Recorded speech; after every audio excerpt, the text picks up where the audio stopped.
What we call a cataract is that lens turns cloudy. So light that was easily passing through it now finds a cloudy medium, and you see cloudy vision and get blind.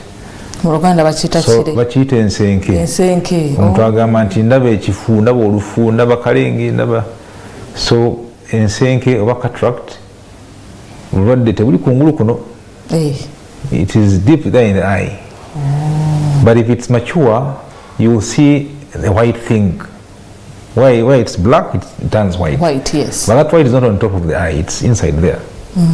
So ensenke bira munda eri munda muliso muli naye kasite okula nnyo olaba akantu akeeru. So yenna tulaba ensenke yeeyo. Okay. Kati omuntu amanya ati afune ekiko kya white ku maaso n'amanya mbu akifunye. Omuntu amanya nti ekisooka omuntu amanya nti alina ensenke kifu olufu ku maaso, cloudiness or blurry vision. Because ideal omuntu alwala bulungi nga tulaba wano ku TV obulaba bulungi kimunyika kiri clear, naye singa olaba nga tulinga abali mukka. First sign of a cataract is cloudy vision. Cloudy. Bayira abantu abamu tebaba nakantu keerwako. Era omuntu wa bulijjo alowooza nti buli akantu akeeru kuliisa eba nsenke. Tusanga obuzibu nga tulaba abalwadde baffe ku malwaliro gye tukolera ng'olyaga musawo olina akasenke, so they come with their diagnosis. Nina ensenke nga tumugamba ensenke kiki nti akantu konna akeeru. So in Luganda, mu Luganda buli kantu akeeru kuliisa bakayita nsenke. Naye ensenke gye twogerako ebeera eri munda muliso si kungulu. So inna tulaba amaaso gaffe gano galinga kamera. Kamera oba ogikozesa ina lens esika. Zino ez'amaanyi olaba omuntu akyusa bw'ati afokasinga. Kati yaffe ey'obutonde Katonda yagitonda nga yo eri automatic. Wemanja okulaba wala eringa ekyusa shape n'eraba. Kati lens eyo yekosebwa ensenke. Era omuntu okumanya nti olina ensenke ekisooka ensenke erimu ebika bingi. Naye esinga okukosa abantu teruma yadde n'aka. No pain. You don't have any pain at all. But you have this clouding of vision that progressively increases until someone gets blind. Era abantu bangi balina ensenke. Tebamanyi nti balina ensenke. So kireetera omuntu okufuna ensenke. Omuntu waba ensenke ebintu bingi bivaako omuntu okufuna ensenke. Inna tulaba the major cause ekyasinze okuleeta ensenke ku maaso gaffe kukula mu myaka. Aging. If you approach 50 years, 60, it starts coming. Eri abagifuna mangu, eri abalwa ogifuna. Naye by 60 years of age, emyaka nkaaga, percentage esinga ey'abantu oba ne degree y'ekifo oba ne level y'ekifo ku maaso kitandika okujja. Awamu n'ekyo eri abazaalibwa nga bagirina. Some kids are born with cataracts.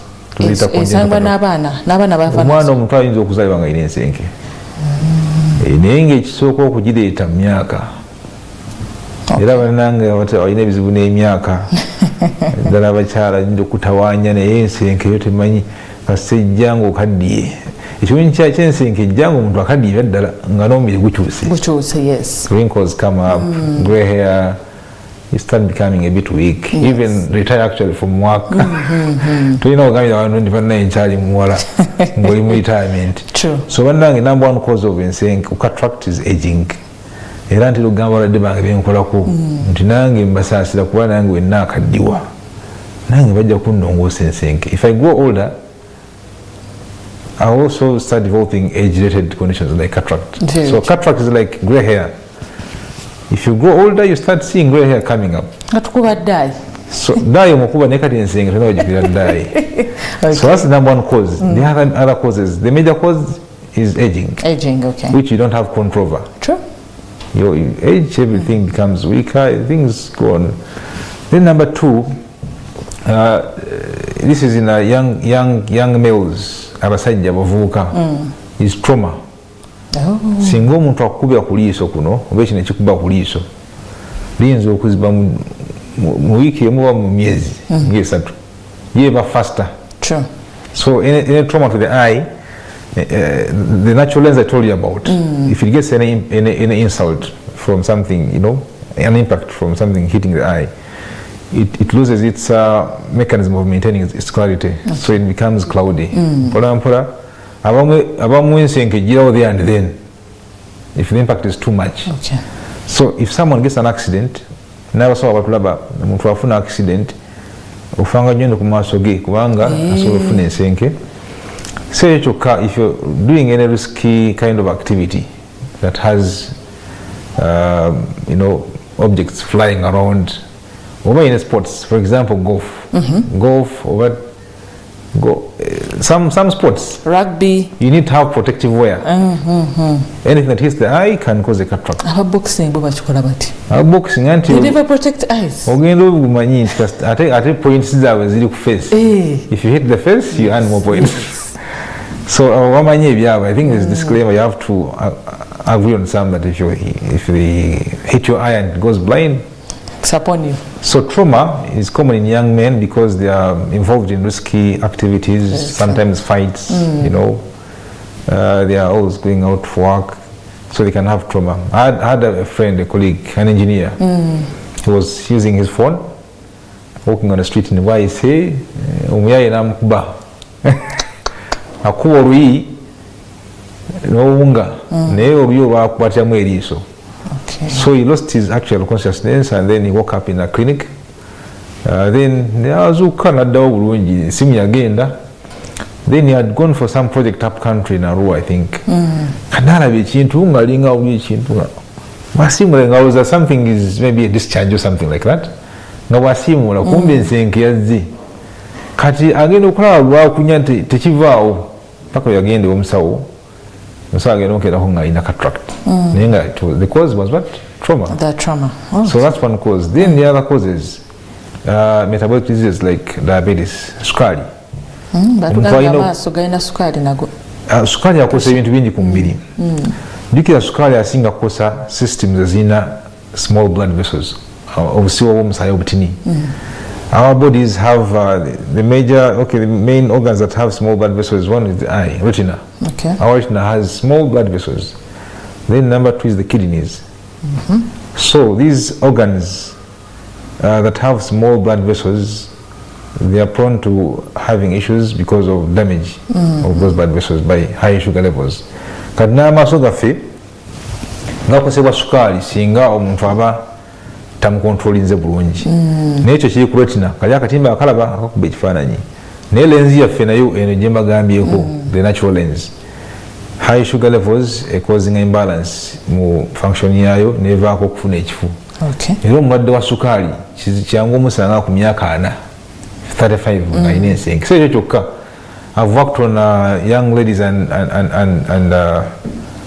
young men, teenagers even, 15, 17 years, 20 years with bilateral, amaaso gombiri nga galina ensenke. Nga bali blind from cataracts. Naye nga cause yakyo diabetes. So tugamba nti omuntu alina sukaali banga yomala nga tomukontrolinze bulungi akola damage ku bintu bingi ku mubiri gwaffe naye n'amaaso gakola ki? So kyangu okufuna omuntu ku myaka emito nga alina ensenke. So diabetes is also this factor for developing cataracts. Eri abalina kalwadde ka mukenenya, HIV and AIDS, nabo batera okufuna ensenke at a young age, even if they are on treatment. So if you get cloudy vision at a young age, omusawo wo w'amaaso, we always emphasize this, nti ofuna ekirwadde ku maaso tukubiriza abatulaba nti noonya omusawo w'amaaso. Lwaki nkibagamba nti ne basawo bannange bakimanyi bulungi. Nze tulina tukola degree esooka eya general medicine surgery, ne tuddako masters of medicine mu ophthalmology mu byamaaso. Naye mu degree esooka eri aba exposure ku byamaaso mweri naye eri very short, 2 weeks. Mu weeks ezebbiri, it's actually exposure, not real training in eye care and diagnosis. Naye kumanya small eye conditions n'okukola referral. Kati omusawo okola justice to the patient, omwadde wajja n'ekirwadde ku maaso, kirungi n'omusindikira omusawo w'amaaso. Notamwa birawuli nabo eye drop. Oba omuwadde oba omuyambi ennyo kuba amaaso gaffe gano unlike other parts of the body. Gali very sensitive. True. Then timely diagnosis also helps to save someone's money and also saves time and other resources. Omuntu omu eye drop n'omulimba naye nga tomukebedde bulungi. And for us to use equipment, very high precision equipment to make diagnosis. A general doctor or a clinician doesn't have those things. True. Kakati omusawo ofuna ekifu ku maaso fe kitulowoozaako okusooka nsenke. Nsenke is the number one cause of cloud vision. Okay. The other causes of cloud vision, but nsenke. So if you have risk factors, you have had trauma to the eye, diabetes, obango okuze mu myaka, then emikisa gy'okuba nti olina ensenke gyeyongera, oli mukadde, oba olina sukaali ate olina ekifu ku maaso, omusawo yenna we think of first things first. Ensenke kitulowoozaako. So bannange kyekyo ekikwata ku nsenke n'ebigireeta. Okay. Thank you so much, Dr. Abubakar. We're still discussing how to understand cataract, which is enseke mu Luganda. So one would want to know, how fast does it progress? Kubanga waliwo ogambye togifuna n'otamanya kati tutandika kati okumanya mbu kati ntandise ogifuna. How fast can it progress? I told you, depending on the causes, if someone has a congenital, born with it, you will actually find it at birth. Okay. Omwana nga alina akantu akeeru mu liiso. Ey'obukulu that comes due to age, it takes a very slow progression. And also ensenke has types in terms of which part of the lens is affected. The one where you see a white thing on the eye, that one is actually one type of cataract. Some you can't see anything, but someone has a very opaque layer at the back of the lens. You can't see that with naked eyes. Omusawo w'amaaso eyakola training either diploma or masters ngaffe yakozesa machine n'agiraba. Kakati some of them progress very fast actually. Okay. Very fast. But this one that comes into age, it takes a very slow progression. If someone has a cataract and they complain of cloudy vision or blurry vision, you may find they've had it for like 5 years. Between 2 to 5 years of that, cataract. So it takes a slow progression, and as you grow older, it also becomes more opaque, more cloud until you're blind actually. Trauma bagambye, it's a quicker progression. You can have one that comes immediately. For example, if the impact of the trauma is too much, it reaches the lens, immediately it becomes cloudy. Within 1 day or 2. Or it can take some weeks or months. Within 3 months, someone has the cataract in one eye. I don't know. It takes time. It takes time generally for the commonest type, which is due to age. The others take a short period of time. For diabetes, so long as someone has uncontrolled glucose levels, it progresses very fast. Okay. Omuntu abanga ina diabetes tinga ina sukali. Wabanga sukali we tamina ddagala bulungi. N'abanga ebiseera ebisinga sukali waggulu, ensenke ekula ku speed. Okay. Ejja ku speed n'ekula mangu n'ekola ki? N'ebanga eziba amaaso. Era aba diabetes osanga both eyes are affected, something like that. Ensenke eyo eriko nnyo mu nsi ezirimu omusana omungi. Kandi mu Africa, tropical countries. So tugifanye from Africa because of too much sun. And abantu bagamba protective wear, sunglasses. Abasinga olowooza amasape n'okulabika bulungi baswaga. Naye nga ziri protective against UV light. UV light eyongera emikisa y'ensenke okukula ku speed. Okay? Ekyo kikulu nnyo. So omuntu osanga muno ng'ayambala bigalubindi bye birimu ebintu bibiri. There is design, there is fashion, but also protective against UV light. Okay. So actually in preventive measures we encourage people to use sunglasses if they are in too much sun. That's very important. Abazungu batusinga bo bazambala tugamba malala. I don't know if the producer could help me and get for me a picture of enseke, if someone who has enseke, so that people would understand. Chetuli mukwogerako. Katwogere ku treatment, we believe it's surgery. Yeah. But that's very interesting. Treatment weba yakulongoosebwa. Bw'oba toyagala kulongoosebwa buzibu ki obubeerawo ng'oli agambye batugamba bwe batulongoosa tuziba amaaso. Yes, you could explain. Katandikirawo bannanga batuwuliriza yenseeke ku screen. Ensenke bwe twefaana kati macuwa tugiyita cortical cataract erimu ebika kati mu lusawo eva mu sides ng'ejja mu center weight. Okay, naye eriyo posterior subcapsular yeebeera mabega ato olaba nga noli clear bulungi naye nga with our machines you can see the layer y'emabega yonna nga ekutte eri white. So lens yaffe erinakyo eba clear tosaana giraba. That's why it's dark. You know that dark spot in the center of the eye? It's dark because inside our eyes there's darkness. But also it's dark because lens eyo ekutte ekifu ebeera clear nga glass tosobola giraba. That's why it's dark. Kati ensenke wekwata kyekye kakakeeru kulaba makkati. So ojja kulaba obusenge ku side kw'eriiso oyita obusenke naye nga si cataract. Terijja or pingular, those are other growth on the eye. So when you don't love a viewer, whoever is seeing us, that's what we call a cataract. And that cataract is mature. So that eye is little blind. Because it's opaque, light cannot go through. For someone to see clearly, light has to go through that natural lens so that the retina can take that image. So if there is some cloudiness, then you cannot see. So surgery kakati bannange mwena abatulaba ensenke nakati teyiddagala lijjanjaba nsenke. There is no any medication that takes away cataract.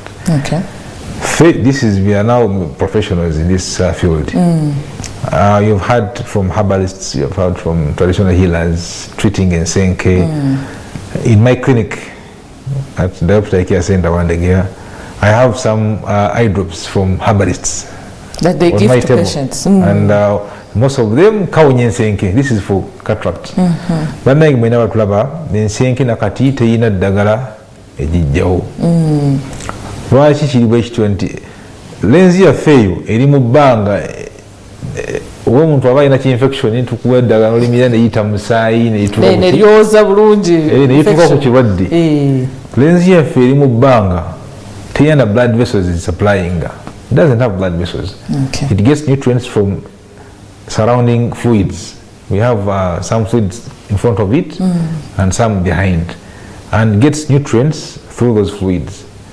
If someone has an eye drop over a drug that they take orally or they put on the eye, it doesn't access this lens. Then too, that this cloudiness, this cloudy lens that is opaque, how will it lose the cloudiness? Where will it pass to go to leave the lens to? Kati mu magezi gaffe omuntu wangamba nti alina akadagala kajjawo ensenge twewuunya ebintu bingi. Kati bannanga batulaba ensenke erina obujjanjabi bwakulongoosa. Wale eriemu batulaba buli omu ali worried about surgery. Everyone is scared about surgery. Naye kenyini ogamba nti ogenda kunnongoosa ntya. So we are aware about this. Naye it's our role and responsibility as our society, which is Ophthalmology Society of Uganda, that unites all ophthalmologists in the country, and I send regards to all of them, my teachers and my colleagues. We are educating our people about this treatment. Most of them think that if you go for eye surgery, that will remove the eye. In fact, others exaggerate and say, nti bajjamu eriiso ne bayisa kasosi. Mutulijjamu bannange si bituufu. Actually, cataract surgery has evolved over time. The first eye surgeons in those many years ago, they were doing what we call coaching. Nti ono surgeon ajja alina wayita mu liiso n'afumitamu akantu ne kakuba ensenke eyo lens negwa eri mu liiso munda. Era omuntu oyo afunamu ka light n'alaba n'asanyuka naye nga after some time afuna ebizibu. That was those many years, many centuries ago.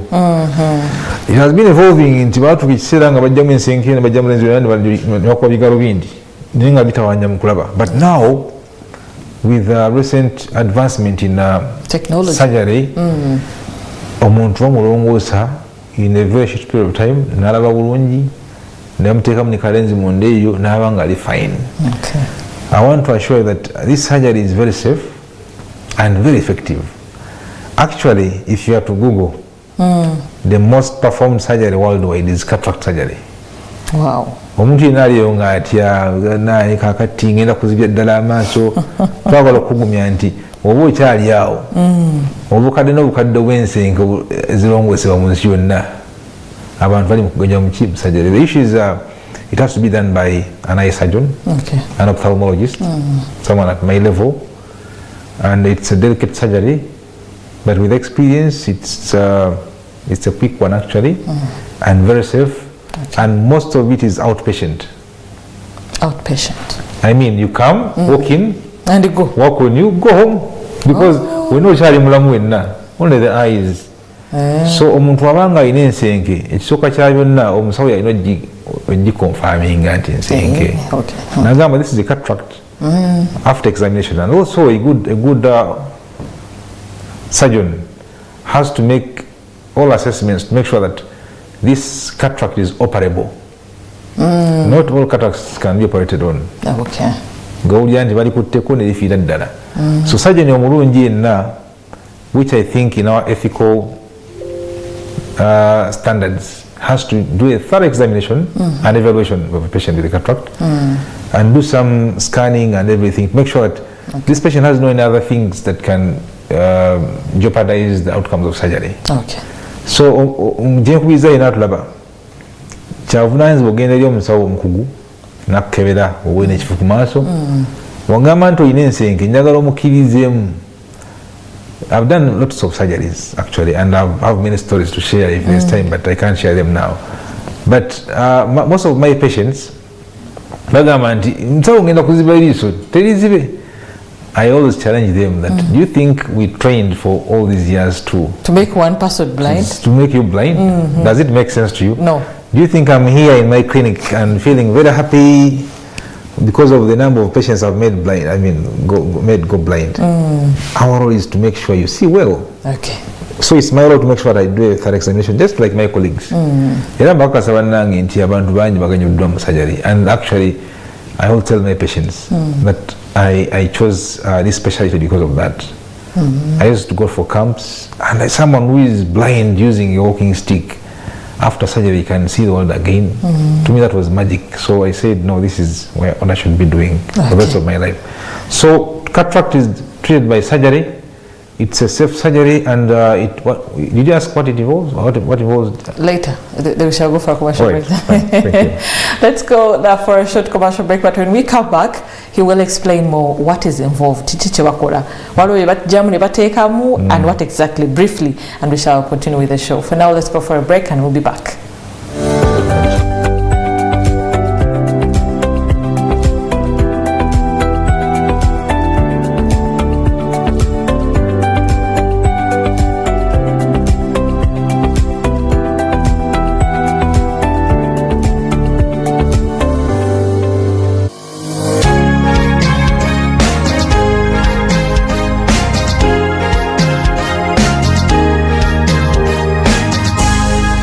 Bethany TV for health.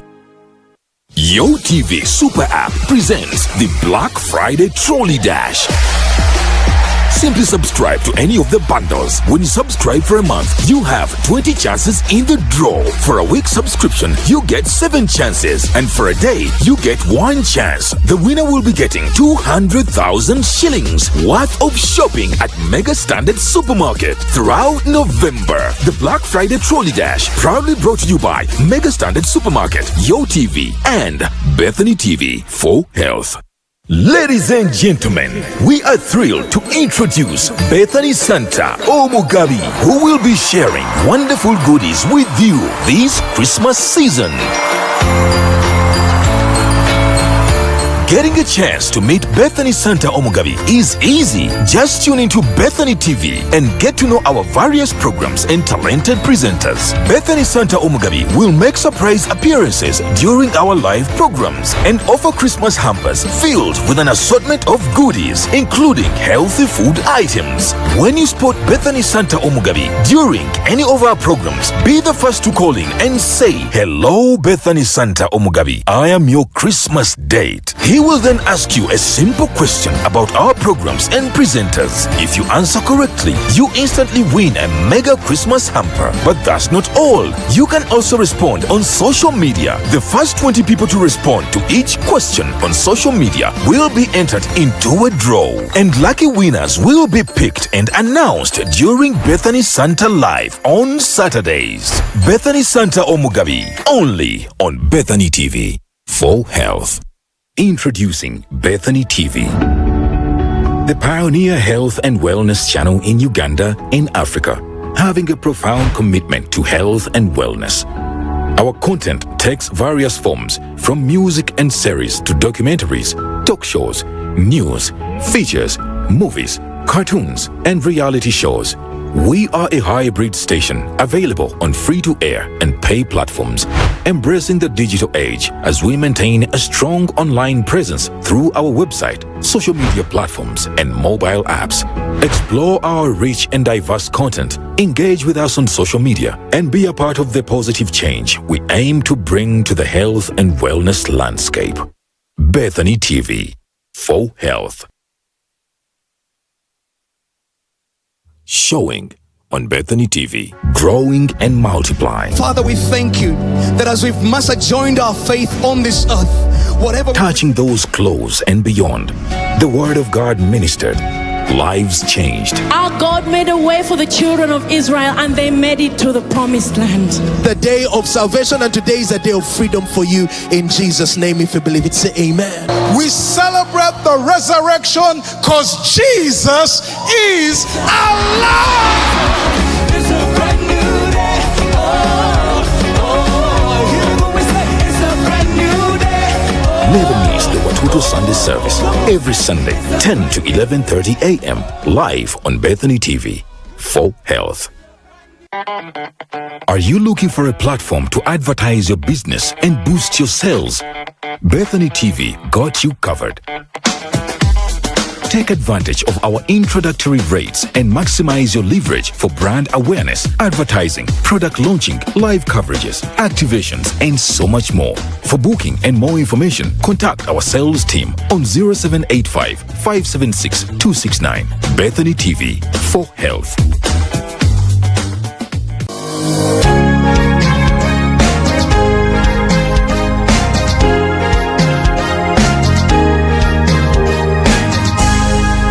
Bethany TV, for health.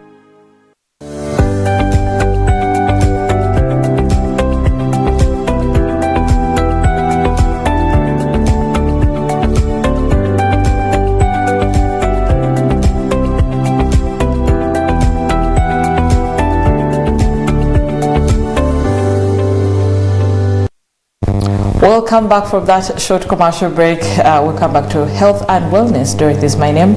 I still have Dr. Abubeka in the studio. We are discussing understanding cataract, or which is Nseka Muluganda. Before we went for a commercial break, we're talking about the surgery. If you have it, I think the only option is surgery. Tewali dagala lya chinasi, tewali sala, tewakulimba, apart from going, and they screen you very well so that they can have a successful surgery. But one would want to know what is involved in that surgery. Manya abantu tutyaze surgery. So kanagenda musumba, we open WhatsApp groups, tell the whole family members what is involved. As you also said, dawe kenyino utya surgery. But what is involved in that process? Yeah. Surgery naye kati ndi mugumu nange osobola okunnongoosa. How long have you been in this? I've been here been in practice for some good years. Okay. And I know you asked me about my experience. I've done lots of cataract surgeries. I mean thousands, I think.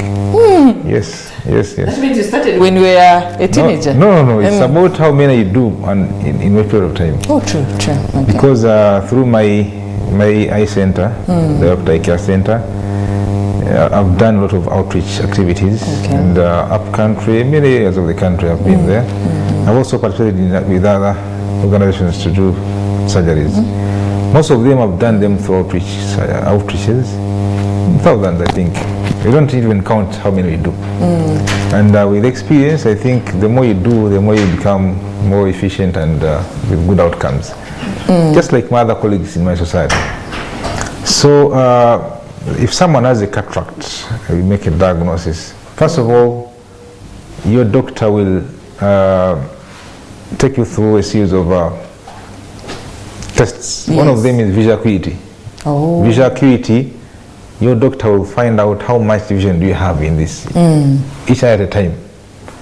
Because cataracts, if they are not so mature, one eye is actually more blind than the other.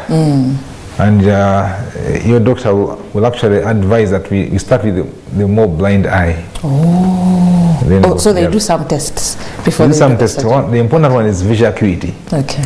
If you visit a doctor and they don't do visual acuity, they don't take you that chart with either letters or signs. Oh, that is the one. They know you're almost Okay. Even if you are a professor, that chart is very important. So that chart quantifies how much you see, and you can tell that you're blind in this eye to this extent. Okay. Then two, we actually examine you under a slit lamp. A slit lamp is that machine where you put your chin and then with some lenses too. Okay. It does a comprehensive eye check. Okay. Not only that, we also look at we look at your cornea, we look at tissues surrounding the lens and everything, and also the back of the eye if possible. But also we also check the eye pressure. Someone can have to machine keep pressure ya maso. Okay. Because there's what we call glaucoma. Glaucoma is the cause of irreversible blindness. Yes. Someone can have both cataract and glaucoma at the same time. Kati omuntu alina ensenke ne pressure ya maso. N'obigatta mu liiso limu. Ng'oba osanga nga bamukozeeko n'atalaba bulungi. So doctor nakukolako assessment alina okuba nga akebera ne pressure ya maaso, si kubanga olina pressure ya maaso. So ekyo kyokka tumanyi okukola scans ez'enjawulo. Buli omu gwe tugenda okukolako surgery tulina okumanya lens, amaanyi ga lens geetaaga okulaba obulungi. Kubanga surgery, those are all done before surgery. Olumalaawo ntubasaamu eye drops, is directing a pupil. Ku TV, it was after putting some eye drop. Okay. It exposes the cataract very well. Okay. Simply that's how our eyes look like. But it is wider because we have put some eye drop. Okay. That actually attracts the iris, that brown stuff, so that it exposes the zinc. So musawa inokusama kadagala kabalagala eleva kakusama tuluza nti kawoma. But we always first instill one that takes away the pain first sometimes. Yes. After that, to scan and something like that, then we prepare for surgery. Then before surgery, of course, we are healthy. Surgery is emergency. No need. Okay. Okujjako tukikola nga tukola ku bwana obuto baby nga amaaso gomiga ine ensenke, because for them tubakolako nga tubasirisizza bonna. Anesthesia is expensive. Yeah. So we use one sitting, work on two eyes, this eye and the other eye. But for someone who has time and no need for, I have done sometimes 2 eyes at a time. Wow. But that's not our standard practice. So omuntu olumalaawo, we take you to theatre. First of all, in our setting, tukolako nga newokeera ng'olidde tekirina buzibu kubanga lwaki tubaziriza okulya singa omuntu agenda musiisa yenna. In eye surgery, we don't, for those who are elderly, 17, 20 years and above, we work on you under local anesthesia. We just paralyze the eye alone. Okay. So your doctor will tell you that we shall give some injection. It's not painful, but people just get scared of that injection. It is an injection. Hey. Anything injected. Ada simuliso bannange. Just katono nyaawo. Ewa. It is. Nze kankuwulire. Era omuntu afunye nga abadde n'amaaso abiri nga gaziba. Otumukolako esooka impact gy'afuna nga alabye. Yekeyini yekomyawo nga musawo. Tekaluma nnyo. So in that lava, it's not very painful, but it's scary because someone thinks you're going to inject into the eye. We don't inject into the eye. True.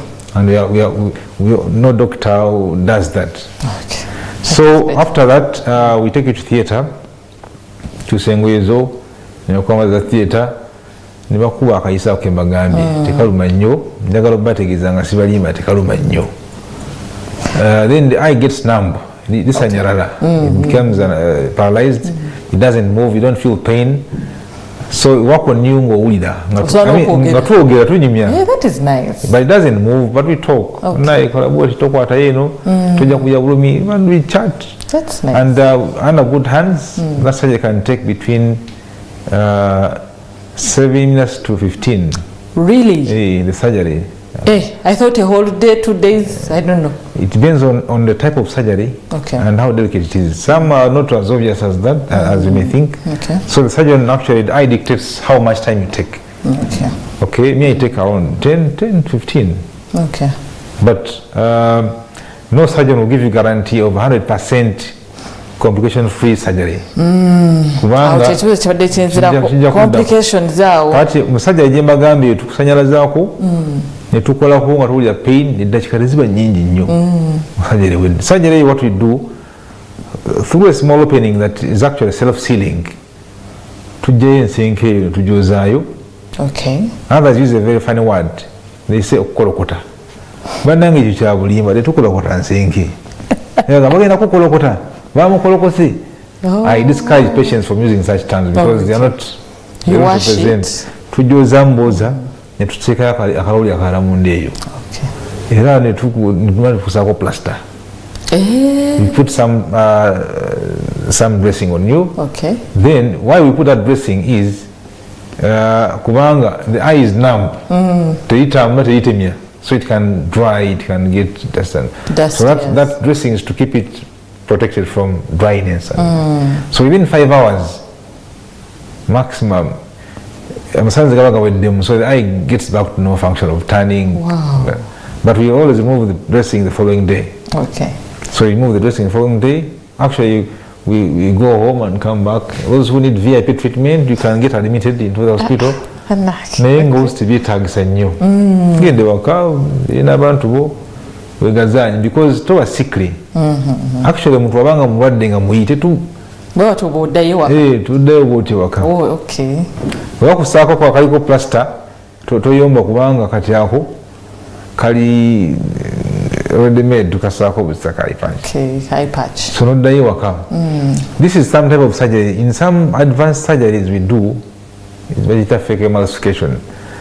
In other countries, even here sometimes, but not commonly done, they actually don't even give the injection. It's disturbs the surgeon mostly. I mean, because the eye is moving, turning, looking, it disturbs the surgeon a lot.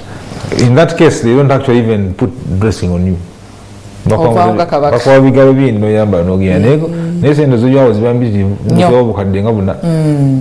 Which is. So what are the complications? Complications of surgery. So there are actually a few complications under good hands. Okay. A good surgeon will actually go on with the surgery after making sure that it will be a safe surgery. Okay. And for us, we say the best surgeon is not the one who does many surgeries, but is the one who knows who not to do surgery on. The best surgeon is the one who knows when not to do surgery. Oh. Because if the eye looks complicated, that's our principle. In actually, our principle of in eye health care or in eye surgery, we say better be safe than sorry. Okay. So musawa gamba nti sagala kulongosa. Kiriza. One yabara sayinya nokuwala ebizibu. So in good hands, if you read research, most of the surgeries are 95% and above safe and complication free. Oh. If you select your patients well. So a very good surgeon doesn't allow patients to be selected for them. I have to see my patients and assess. What's the chunga? Our selecting them we see ganyo. If you go for outreaches, we can't do everything. So someone does a selection. No crowd So, but you can have complications. One of them, you can have an infection after surgery. It can come within a week or after. This is very rare. I should say very, very rare to get infection because we take maximum precautions to avoid contaminating our surgical field. Okuwala emitawaana musawo yenna w'amaaso ffe tukkiriza muntu azannyira mu liiso nga tulirongoosa. Tetwagala kacaafu konna kugwa mu field gye tulongoosezaamu. So most of our surgeries are very clean and infection free. Okay. So this is a rare complication, pituitary endophthalmitis. It can occur within a week, or it can even occur after a year, but very rare. Very rare. Okay. Okay. Then 2, you can have a leaking wound after surgery because we go through a small opening, it can leak. So your surgeon has to do some follow-up. If I work on you today, I have to see you tomorrow, and after a week, and after 2 weeks, and after a month, like that. Okay. Make sure that I monitor and look out for any complications. Then the other thing, you can have a lens not being fitted into the eye. If you don't put a lens in your eye, you don't see actually. Izo lens nazo ziri mu zitunda. Jeziri nete tugisamu iso munda muli eri si kungulu kuno. Era obeera nayo paka bakuziika nayo. Okay. Musawo tekayo no tekagwe. Tekayatike. That lens can get displaced after surgery. It can actually get dislodged. It can actually drop into the back of the eye. You know, you can have other complications I can't explain here, but those are very rare, in very good hands. And in our practice as eye specialists, we always take care to avoid complications. Okay. Even during training, we are training students. Even when you're being trained, we say safety first. You have 2 eyes. You don't have spare eyes. True. They do transplants. We don't have eye transplants. We have cornea transplant. Emunye yokaje ba transplanting. Naye so kasalivamu tesobola kutosola kuwa ddala. So we always try to make sure so in our practice we always try to avoid complications as much as possible, but they can occur, but they are not very common. Okay. So you as a viewer, it's your role and responsibility and actually right to know who is going to work on you and if they can do a good job. Era abadde bamaaso balaba alina okubanga agenda omukola wakamwekakasa tamala geewaayo. Okay. Tetugenda ku Google. Mr. Google, sir. But doctor, now that we have done the surgery and process you have to take the complications, how long does it take for me now to, you said it takes 6 days, 1 day? How long does it take for me to recover? In some patients, actually, the following day you can actually see. Doctor. I'm talking about okulaba. There's healing. Okay. Then there's seeing. Okay? Okay, yes. If the surgery goes well and there are no many issues, within the first 3 days, you'll have vision. Okay. Some eyes may take weeks, actually. Others within a day or the following day, most of my patients, Musawo, facing tukula. They can say, Gundi, ono karo, ono gundi, ono midu, gundi, ngankozi. So we can see the following day. Okay. However, the healing takes time. Actually, for complete healing, it takes around 6 weeks. Okay. So within the first few days after surgery, we always advise patients to avoid strenuous activity, no lifting stuff, no sports activities. We avoid bending. Those who are married, you avoid some, things.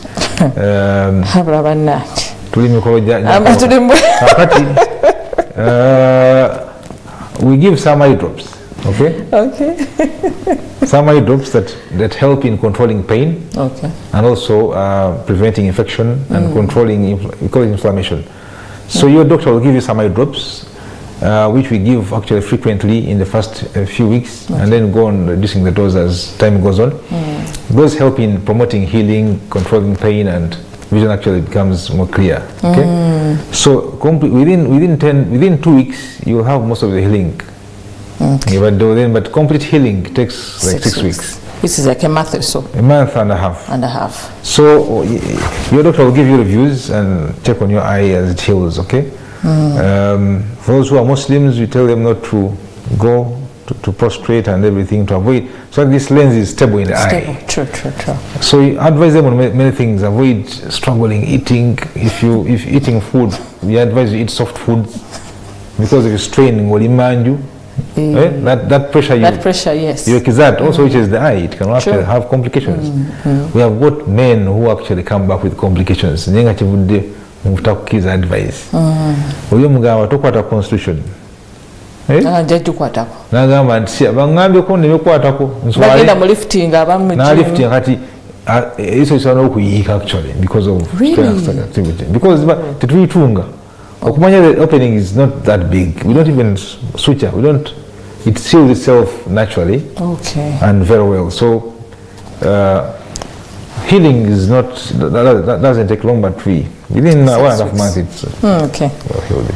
So now we wanted to try to achogedeko of someone who came with the 2 eyes being affected. Okay.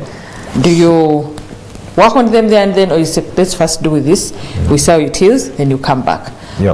How do you do it? Our biggest worry, as I told you earlier, if you're doing surgery, our biggest fear is infection in the eye. Okay. Because if the eye gets infection, you may actually lose that eye. Singa so ifuna obuuka obusirikitwa obulala ifuna infection negenda munda muli lisobola okufuna amasira neligendera ddala. Naye that's a very real complication because we take precautions during surgery. True. So our biggest worry is if you do 2 eyes at a go, what if there is some kind of lapse in infection control? Olaba infecting eriyo n'erieno amaaso abiri gonna. It is rare, but because it's not an emergency, okulongosa ensenke bannange, omusawo agamba nja kulongosa ku Lwokuna, tomusa ku pressure kubanga ensenke tejja kutta. Tetta. Okay. Era for in our practice and training, before I did ophthalmology, traveling off the wards, people die. In my entire training at Makeri, masters, we saw one death on our ward, and it was not eye related, it was actually TB that had gone to the brain. Kakati, ekintu ekireeta emergency tuziyina mu maaso naye tezitta oba ziyinza okutta eriiso. Katolina obusa pressure ku musawo okukola amaaso amaka abiri nga tewali bwetaavu bwakyo. Let's take time. Nekirala tewali bwetaavu okukola amaaso abiri naye in some condition scenarios, for example, eri omuntu ng'ali blind totally in both eyes. Ekyokubiri ng'omuntu oyo ava wala, kati I've done like 4 cases or 5 such cases, both eyes at a time. Naye ng'omuntu oyo avudde wala ate ng'amaaso gombiri gaazigenda ate ng'agala surgery addeyo. Era tusooka tumugamba tetukikola naye n'agamba n'omusaasira nga talina wasula talina. But if you are doing surgery on 2 eyes, we actually assume that we are doing 1 eye at a time. If I work on this eye, byonna byenyambadde byonna bijjawo byonna netegu nenkyusa. Nodda ku ddala. Neserekawo omukisa gwa infection singa eba ensanze in 1 eye netegu. Naye kirwera naye kati kitugamba abalwadde baffe nti tewali bwetaavu bakurashinga kukola amaaso ameka abiri. 1 eye, actually do 1 eye today, the other eye the following day if you want to rush. Okay. Thank you, Doctor. So, in other words, as we conclude about a few minutes to end our show, Okay. there's no way we can prevent Nseka. Sorry. One that is due Because age, one of age, it's natural. diabetes, how do we prevent this? We can prevent some types of nsenke. By screening. Not every. Screening is to diagnose and to find out if you have one or not. Okay. But we advise people to have protective wear if they're working in environments where things are. Someone is in welding workshop. You're playing some sports. To in a protective wear. I don't know. Or you know control.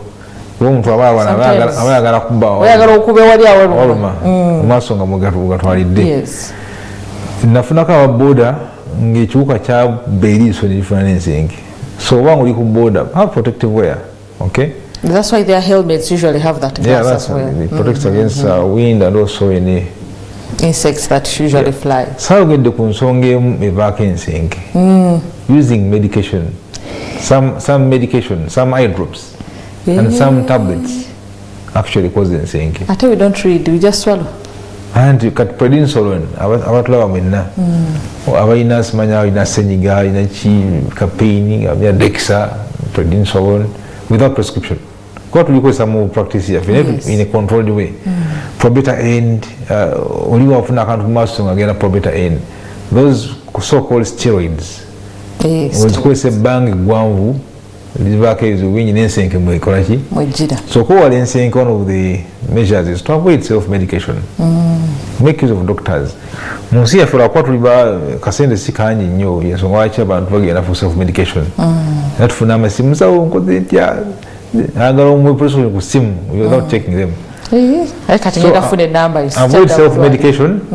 You never have any issues, go to the doctors, because some of the medicines can cause NCNK. Then for the mothers, kids who get congenital cataracts, I'm often saying about two. Okay. Viral infections because of mama some infections, some viral infections actually cause cataracts and other issues to the baby. Yes. So during antenatal visits, they always check for those infections and treat them. So they can have a healthy baby, give birth to a healthy baby. So antenatal care is very important. Then we talked of sunglasses. If you have diabetes, have your sugar levels controlled well. Okay. To avoid other complications that come from diabetes, including cataracts and other retinal issues. Maybe it's aging, you don't have control. Of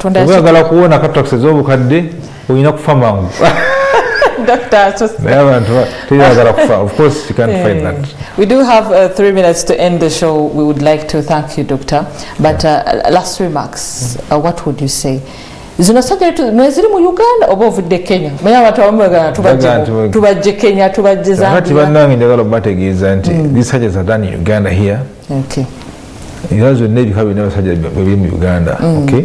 And most of the regional hospitals have these. We have ophthalmologists, most of them, not everywhere, but because the three band new naye tuzikola. Tekyetaaga muntu okufuluma ggwanga tugofe cataract surgery. Okay. Abamu bakozesa kajanja genda India nakola it's zero by the way. Naye wano mwezi mu Uganda. Okay. Era tulina banja bazikola in many eye centers doing very good surgeries.